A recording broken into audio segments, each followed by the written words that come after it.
I didn't have to monitor every word, second guess how others saw me, or work so hard to fit in.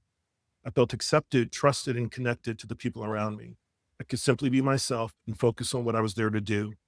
There is a sense of ease, trust, and connection that allows you to focus your energy on contributing rather than protecting yourself.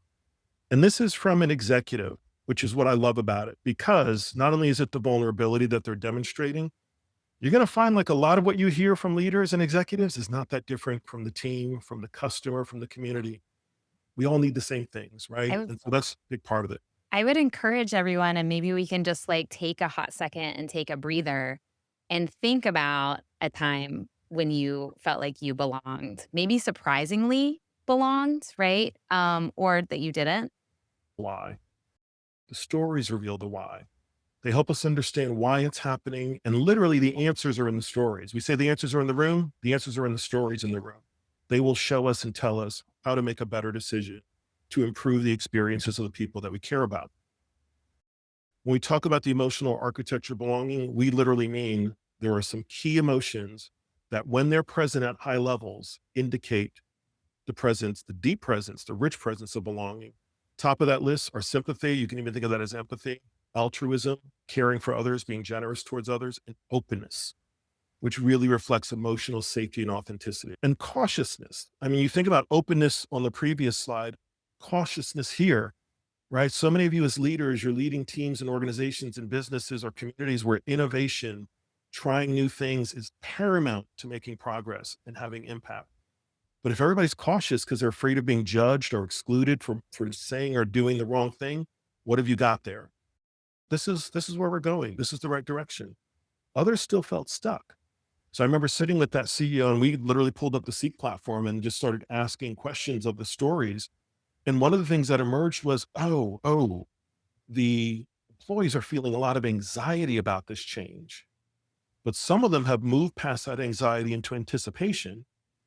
And some of them have even moved past anticipation into a sense of achievement. And that jumped off the screen at us. We literally made a one-page employee journey map and started handing it out to the leadership team. And you know what happened? The leaders could identify with it themselves. Because I had to, to be honest, I've been a little uncertain about this plan too. I've been a little unsure about it too. I don't want to say anything, but I've been a little concerned. And just that ability to talk it through made those leaders feel that much more confident in Mhm. helping their teams talk it through. And so it really makes a difference for leaders too. Last things, just to hit real quick, is really thinking about what you can do right now as a leader, right? Whether you are an organizational, a brand, or community leader, start today. 5 simple things. Demonstrate what your stakeholders need.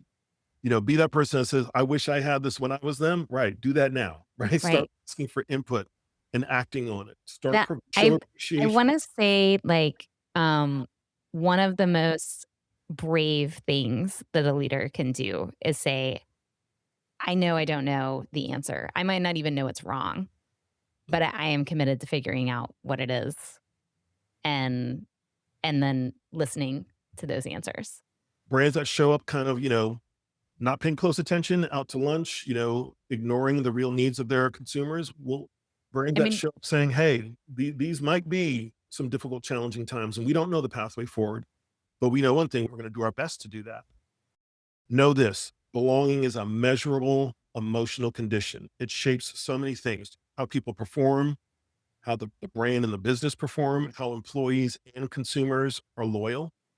And most importantly, it shapes how we flourish as people, right? I mean, that's what we want in our organizations, in our communities, in the markets where we buy and make those decisions, spend our money. We want better experiences. We want people who have our interests in their hands to make better decisions about those. We want to have stronger relationships.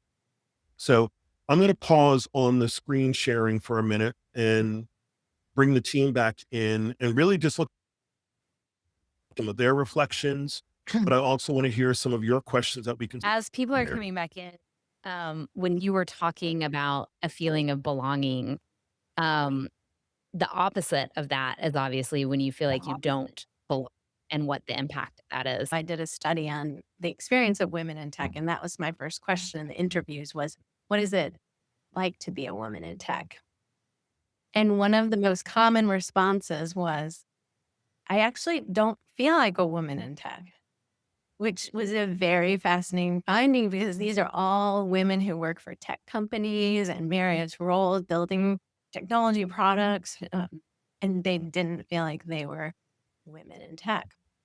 And Interesting. so that was just a fascinating thing. And I dug deeper to try to figure out why and really would have loved to have the SEEQ platform at the time because I was guessing. And, some of my hypotheses were that, some of these women were in roles like UX designers and business analysts and project managers and that were not like developers and engineers. And so there was, their organization, there was, value placed on those technical skills. And it was shown through things like who was considered a thought leader and who got to speak at events and who was promoted faster. And so some of those behaviors internally were, you know, unintentionally sending a signal like in tech, even though these roles are critical to building, as everyone knows, great tech products. And so that's an example where SEEK would have been amazing to really uncover what makes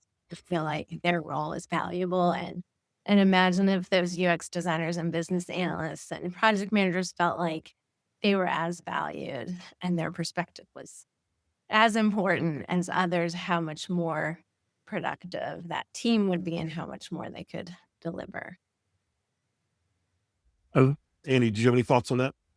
Yeah, I think I spent a good part of my career being digital and doing that transformation and putting people in the cloud. And at some point, I went, I don't know the humans are winning here, and I wanted to look at that intersection between human and digital. And I look at it right now, and I think we never have known more about each of us. We've never invaded privacy at the level we have at this point. And yet we don't know much about anybody. Everybody's an ant. Well, every one of those ants have a story, right? And it's partly because we've gotten so good at filtering. We as probably a 3-year-old now is pretty good at filtering. There's so much information coming at us, and that filtering is also stopping the other side. So the companies aren't asking the questions beyond the anthill, and the people aren't looking to engage either. So this idea of human agency is just kind of in a drought right now. We don't feel empowered as a human to do human things, and that's why you see so much love of nature right now, and again storytelling. But I go back to one of the things you said, James, and that was it's not about 1,000 or 100,000. It's about one or two.